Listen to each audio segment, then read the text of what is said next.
મંચસ્થ મહાનુભાવો અને આપ સૌ કેમ છો? Very good. આજે એટલી સુંદર સુંદર વાતો સાંભળવા મળી છે કે તમને એમ થાય કે એક એવું પુસ્તક છે કે જે જેવું જીવાયું છે અને પછી એ જીવન વિશે જે વાતો કરાઈ છે, 12:30 જમવાની ઈચ્છા ના થાય, કારણ કે આ વાતો અને આ વિચારોથી પેટ ભરાઈ જાય છે. બહુ સુંદર વાતો આજે સાંભળી બધાની પાસેથી, અને આ પુસ્તક જે છે એ પણ તમારી પાસે એવી જ છાપ છોડીને જાય એ પ્રકારનું પુસ્તક છે. ગઈકાલે પણ મેં આ પુસ્તક વિશે વાત કરેલી, એટલે આઈ ડોન્ટ નો તમારામાંથી કેટલા લોકો એવા છે કે જે ગઈકાલે પણ ત્યાં હતા. મારો અને જગદીશભાઈનો સંબંધ એક તરફી છે. હું જગદીશભાઈને ઓળખું છું.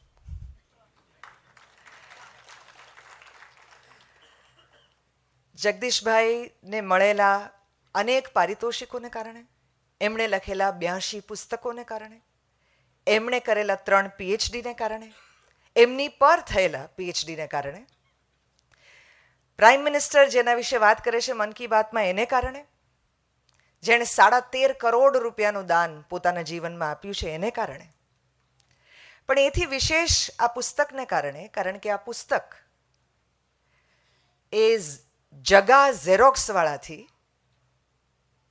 પદ્મશ્રી ડૉક્ટર જગદીશ ત્રિવેદી સુધી પહોંચવાની રેસીપી છે. એ તમને બરાબર કહે છે કે આ રસ્તે ચાલવું હોય તો કેવી રીતે ચાલી શકાય. એક માણસ પોતાનો ભેદ ખોલી રહ્યો છે, અને એવો ભેદ કે જ્યાં પહોંચવામાં અત્યારે જ આ મંચ ઉપર કેટલાય લોકોએ કીધું છે કે આ વ્યક્તિ ન ભૂતો ન ભવિષ્યથી છે. તો એ વ્યક્તિ પોતે નહીં જાણતી હોય કે આ મેં જે કર્યું છે એ કંઈક ગજબ છે, અને આ મેં જે કર્યું છે આ બીજા માટે કરવું અશક્ય છે. 13.5 કરોડનું દાન આપવું સરળ છે, પણ આ કેવી રીતે કરી શકાયું એની ચાવી ખોલવી એ બહુ અઘરું છે.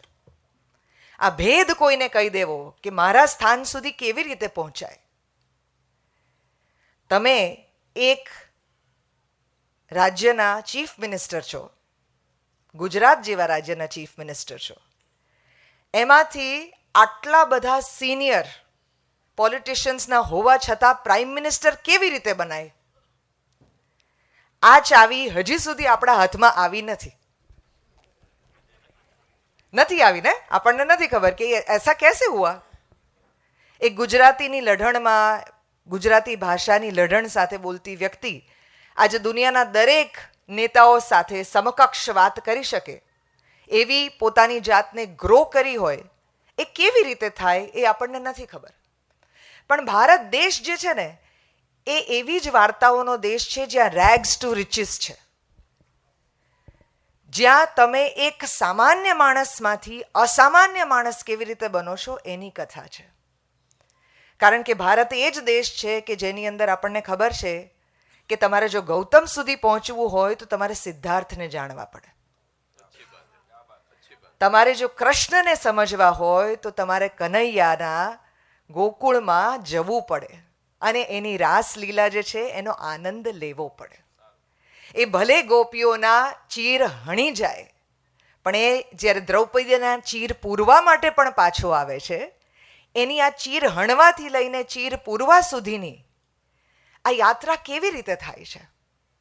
હું એમ નથી કહેવા માંગતી કે જગદીશભાઈ જે છે એ ઈશ્વર સમકક્ષ છે. હું એમ કહેવા માંગુ છું કે એમની અંદર પણ એક ઐશ્વર્ય તત્વ છે જે આપણા સૌની અંદર હોય છે, પણ આપણી અંદરનું એ તત્વ અને સત્વ આપણે ઓળખી શકીએ છીએ, પારખી શકીએ છીએ. એટલે આ માણસ એ છે કે જે કશું ભાળી ગયો છે, એને મળી ગયું છે, એણે પામી લીધું છે, અને એટલે આ પુસ્તક જે છે એ એમની રેસીપી છે. હું ક્વિકલી એમની લાઈફની સ્ટોરી તમને કહી દઉં છું. છૂટા છૂટા પ્રસંગો તમને લોકોએ કીધા છે. એક નાનકડા ગામની અંદર, વઢવાણ નામના ગામમાં તમારો જન્મ થાય 12/10/1967. આ તારીખ મને એટલા માટે યાદ છે કારણ કે આ મારો પણ જન્મદિવસ છે.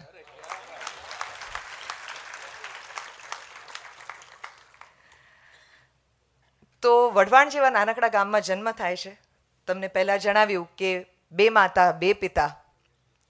એ 13.5 કરોડ રૂપિયાનું દાન કરી શકે એ એમનું અનોખું સાહસ નથી. જેના માતા પિતાએ પોતાના પહેલા ખોળાનું બાળક પોતાના ભાઈને કે પોતાની બહેનને દાન કર્યું હોય એનું ખાતર તો ઓર્ગેનિક જ હોય ને. જો આ શક્ય છે તો 13.5 કરોડની શું વિસાત છે.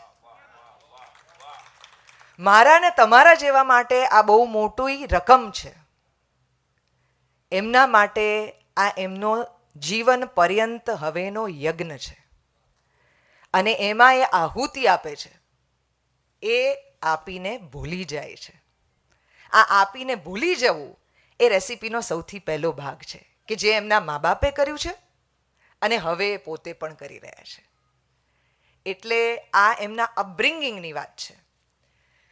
હવે તમે એવા ગામની અંદર રહેતા હો કે જ્યાં તમારા દાદા, જે ખૂબ જાણીતા નવલકથાકાર હતા, દેવશંકર મહેતા, હવે જ્યાં તમારા દાદા જે છે એ મુખી હોય, ગામના સરપંચ હોય, તમારા પિતા જે છે એ આચાર્ય હોય, પ્રિન્સિપલ હોય, અને તમારા મા ત્યાં જ ભણાવતા હોય, તો બાળક કેવું ફાટીને ધુમાડે થાય. તો એ બરાબર એવા જ થયેલા. એટલું બધું તોફાન કે ઘરના બધા થાક્યા કે આનાથી કંઈ કરીએ, આનાથી છૂટો. એટલે એમણે એને બોર્ડિંગમાં મૂક્યો. તો બોર્ડિંગવાળા એટલું બધું થાક્યા કે એક અહીંથી પાછો લઈ જાઓ. અને એ બેની વચ્ચે, આને પાછો લઈ જાઓ ને ના મારે નથી રાખવો, એની વચ્ચે એક એવી વ્યક્તિને ત્યાં રાખવામાં આવ્યા. ઇવેન્ચ્યુઅલી એમને કાલે જે વાત કરતા હતા કે જેની સાથે જેટલો લાંબો સમય રહ્યા એટલા લાંબા સમયમાં સમજી પણ ન શક્યા કે આ મારા સગા કેવી રીતે થાય છે. અને ત્યાં એ રહ્યા આટલો સમય. એમણે બહુ મોટી સિદ્ધિ એ મેળવી છે કે 11માં ફેલ થયા છે. 11મા ધોરણમાં ફેલ થવા માટે ખૂબ મહેનત જોઈએ. અને પછી જાણે ઓછું પડ્યું હોય એ એટલા માટે ફેલ થયા કારણ કે શિક્ષકોને એવું લાગ્યું કે હું આને સજા કરું છું. તો એમણે એ સજાને હસી કાઢીને એમણે કીધું કે લો હું જાતે બીજી વાર કરીને બતાડું, હું પણ જાતે આ કરી શકું છું. એટલે 12માં પણ ફેલ થયા. કારણ કે બંને ધોરણની અંદર ફેલ થયા એટલે મા બાપને થયું કે આ છોકરો હવે શું કરશે, આનું કંઈ થશે નહીં. એટલે આને કોઈક રીતે થાળે પાડો. એક ઝેરોક્સની દુકાન ખોલી, ભાડે ઝેરોક્સની દુકાન લીધેલી, 1 રૂપિયામાં 3 ઝેરોક્સ કાઢી શકે. ઝેરોક્સની દુકાનમાં કામ કરતી કોઈ વ્યક્તિ, નકલ કાઢતી કોઈ વ્યક્તિ આવી અસલ નીકળશે એવી એ ઝેરોક્સ કઢાવવાવાળા એકે વ્યક્તિને કલ્પના નહીં હોય. એ સમયની અંદર એ સરસ મજાના નાટકો કરતા હતા, કોમ્પિટિશન્સની અંદર પાર્ટિસિપેટ કરતા હતા, એક્ટર તરીકે, ડિરેક્ટર તરીકે. જે વ્યક્તિ 11મા ને 12મા ધોરણમાં ફેલ થાય, જે પોતાના કુટુંબને સાવ વનેચર લાગે, એ વનેચર એ 23મી વર્ષની ઉંમરે પોતાના 7 નાટકોનો ગ્રંથ જે છે એ પ્રસ્તુત કરે અને આ ગ્રંથને 23મા વર્ષની ઉંમરે સાહિત્ય અકાદમીનો પુરસ્કાર મળે. એ આ વ્યક્તિ છે. હવે તમને પુરસ્કાર મળી ગયો ને તમે નાટકો કરી રહ્યા છો ને તમે ખુશ છો, તમે અડ્ડો બનાવ્યો છે તમારા ઝેરોક્સમાં. અહીંયા બધા રિહર્સલ કરવા માટે આવે, અહીંયા બધા મિત્રો આવે, તમે બધા ટોળ ટપ્પા કરો અને સાથે કંઈક ક્રિએટ કરો. અને પછી ધીરે ધીરે જેમ જીવનની ગાડી આગળ વધે એમ તમારા મિત્રો જે છે શહેર છોડીને જતા રહે ને પછી તમારું શું થાય? એટલે એકલા પડી ગયા પછી એવું સમજાયું કે આપણે એવી કોઈ પ્રવૃત્તિમાં નથી જોડાવું કે જેમાં બીજાની ઉપર ડિપેન્ડન્ટ હોઈએ. ને એવે વખતે એમની જ થાનગઢની કોલેજના પ્રિન્સિપલ એમને યાદ આવ્યા, શાહબુદ્દીન રાઠોડ. શાહબુદ્દીનભાઈ પાસે જઈને કીધું કે મને તમારી સાથે રાખી લો, મને રનર તરીકે રાખી લો. મેચમાં રનર હોય ને એવી રીતે કે તમે પરફોર્મન્સ કરતા હો, વચ્ચે મને 5 મિનિટનો સમય આપજો, મને બસ 5 મિનિટ આપજો તમે. શાહબુદ્દીનભાઈએ, તમે જોજો કે જીવનમાં સાચા મેન્ટર કે ગુરુ મળવા કેટલા બધા અગત્યના છે. તમારી સામે આંગળી ચીંધવાવાળા બહુ બધા હોય છે, પણ આંગળી પકડીને સાથે લઈ જવાવાળા બહુ ઓછા હોય છે. તો શાહબુદ્દીનભાઈ એમને પોતાની સાથે લઈ ગયા. મુંબઈમાં સૌથી પહેલો પ્રોગ્રામ હતો ઓબેરોયની અંદર. ઓડિયન્સની અંદર હર્ષદ મહેતા હતા.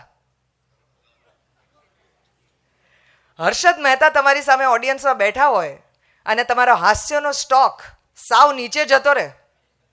એવી રીતે એમનું હાસ્યનું સેન્સેક્સ એ દિવસે પડ્યું અને બહુ નબળો પરફોર્મન્સ એ દિવસે થયો. એટલો બધો નબળો પરફોર્મન્સ કે જેને કારણે થઈને એમને પોતાને એવું લાગી ગયું હશે કે આ હું શું કરું છું, હું શું ખરેખર આને લાયક છું. અહીંયા રેસીપીની બહુ અગત્યની વાત આવે છે કે તમને જ્યારે પણ એવું આવે કે તમારી અંદરથી કોઈ એવો અવાજ છે કે જે તમને કહે છે કે અરે યાર તું આના માટે લાયક છું. આપણા બધાની અંદર એક એવો નેગેટિવ અવાજ છે કે જે જ્યારે જ્યારે નિષ્ફળતા મળે ત્યારે આપણને કહેતો હોય છે કે આ આપણા માટે નથી, કંઈક બીજું વિચારવાની જરૂર છે. એ અવાજને કહી દેવું કે તું ચૂપ રહે, તારી વાત નથી સાંભળવાની. એ આ પુસ્તકમાંથી ને એમના જીવનમાંથી તમે શીખી શકો છો.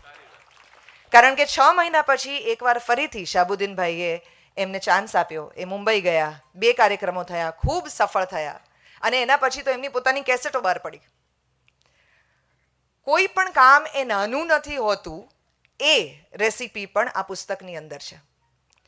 એ પોતે પોતાની બનાવેલી કેસેટ એ હાઈવે ઉપર જાતે વેચવા માટે જતા હતા. હોટેલ ફરી ફરીને લોકોને કહે કે આ મારી કેસેટ છે, સાંભળજો ને, આ મારી કેસેટ છે, સાંભળજો ને.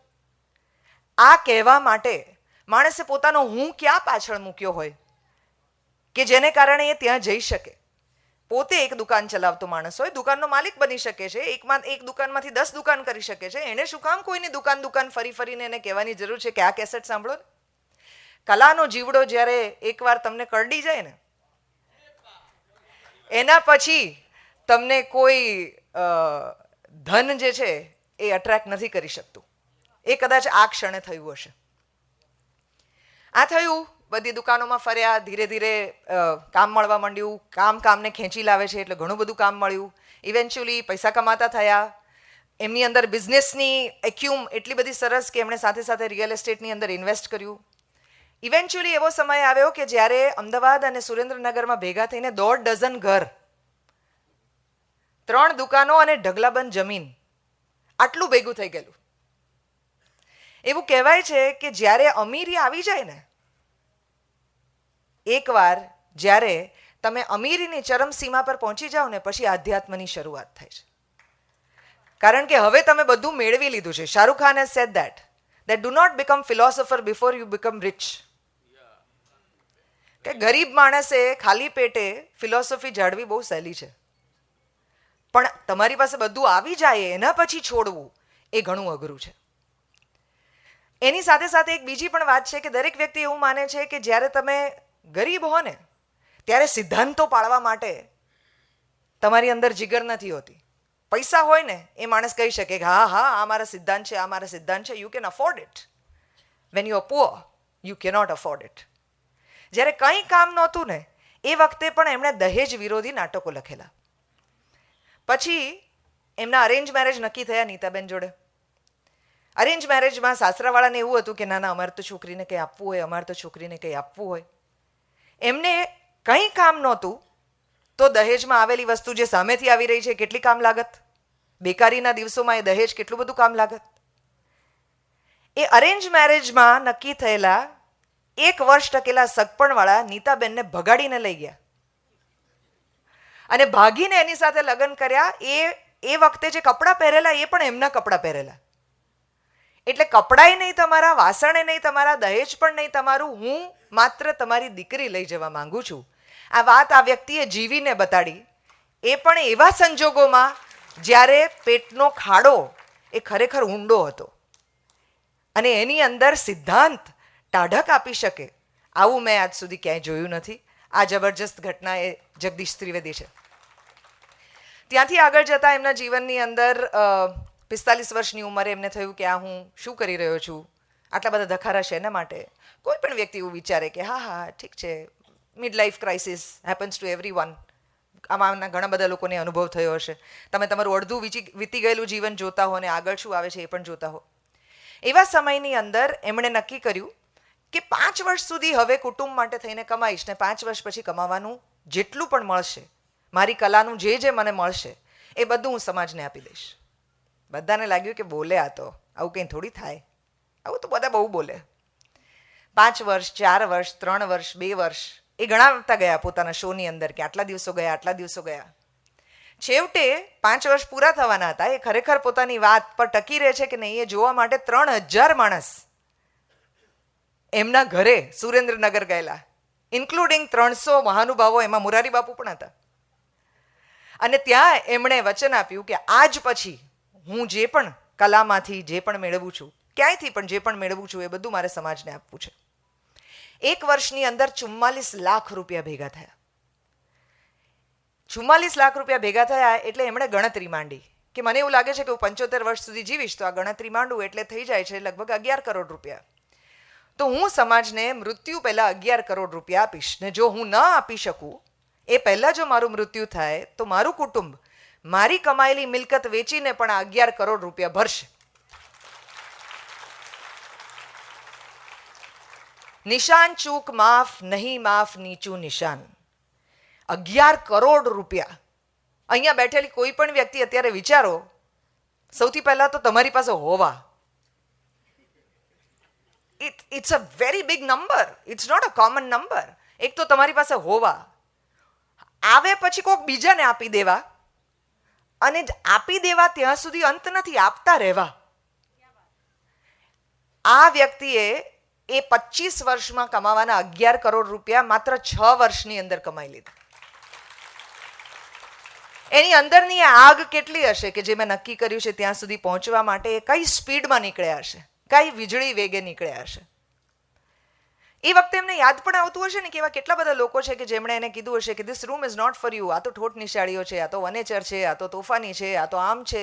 દુનિયાને બોક્સીસમાં તમને મૂકી દેવા બહુ ગમતા હોય છે, પણ એ બોક્સીસમાંથી દુનિયા ભલે ગમે તેટલા ધક્કા મારે કે નીકળો અહીંથી બહાર, પણ તમે તમારો પોતાનો ઓરડો, તમારી પોતાની જગ્યા બનાવી શકો છો. એ આમના પુસ્તકમાંની ને જીવનમાંની રેસીપી છે. આટલા કરોડ રૂપિયા જે છે એ એમણે સમાજને આપ્યા અને પછી હજી આપવાનું ચાલુ રાખ્યું.